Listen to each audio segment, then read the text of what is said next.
He came to Cebu to correct the Filipinos. He left with nothing left to correct in himself.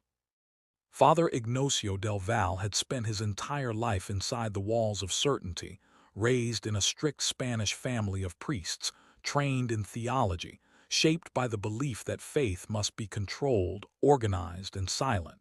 He had never danced. He had never drummed. He had never prayed with his whole body, and he had never once doubted that his way was the only way. Until Cebu, until Sinulog, until Tessie. What happened in those 48 hours would shake him to his foundation and send a story across the entire world that no scientist, no priest, and no skeptic could fully explain.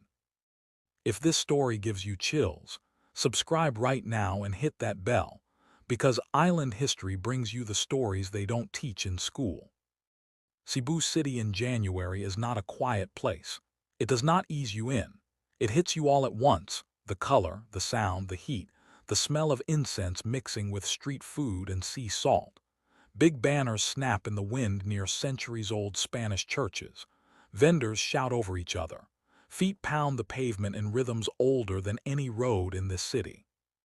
Father Ignacio stepped out of the jeepney and nearly stepped back in. The air was thick. The drums were so loud he felt them in his sternum, not his ears. Before him, a sea of thousands moved as one, arms raised, feet stomping, voices lifting in one long cry, Pit Señor. The Santo Niño, the child Jesus in royal robes, gazed from banners overhead.